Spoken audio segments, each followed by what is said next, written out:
Cotton কলেজৰ 2001 পৰা 3 বৰ্ষৰ HS বেচ আৰু আমাৰ এটা 25 বছৰ হৈ যোৱাৰ কাৰণে ৰিইউনিয়ন এটা পাতিছিলোঁ গোটেই বেচটোৱে।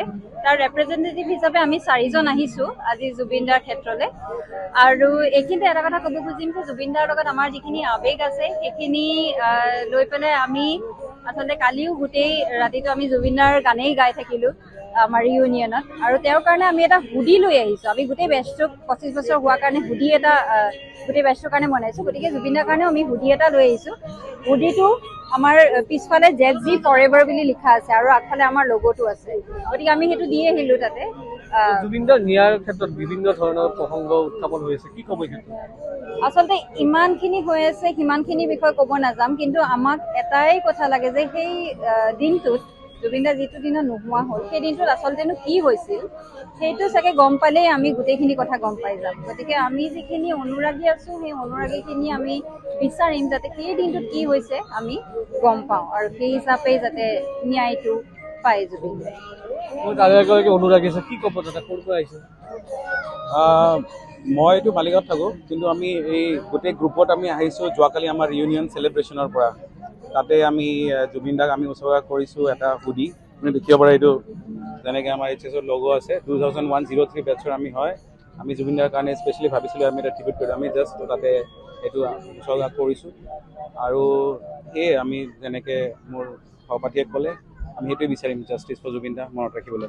কটন কলেজৰ 2001 পৰা 3 বৰ্ষৰ HS বেচ আৰু আমাৰ এটা 25 বছৰ হৈ যোৱাৰ কাৰণে ৰিইউনিয়ন এটা পাতিছিলোঁ গোটেই বেচটোৱে।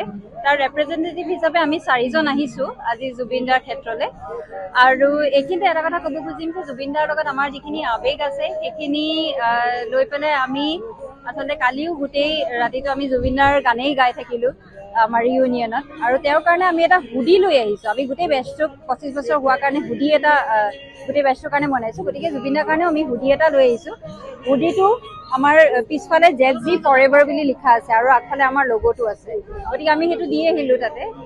জুবিন দাৰ ন্যায়ৰ ক্ষেত্ৰত বিভিন্ন ধৰণৰ প্ৰসংগ উত্থাপন হৈ আছে, কি ক'ব সেইটো?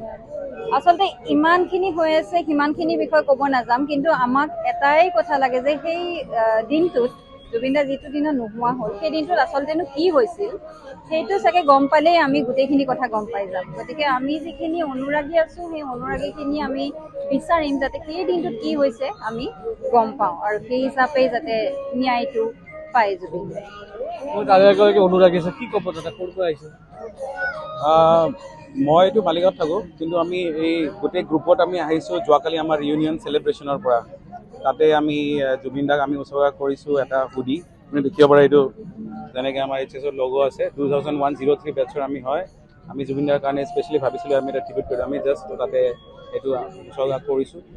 আৰু সেয়ে আমি যেনেকৈ মোৰ সহপাঠীয়ে ক'লে আমি সেইটোৱে বিচাৰিম, জাষ্টিছ ফৰ জুবিন দা মনত ৰাখিবলৈ।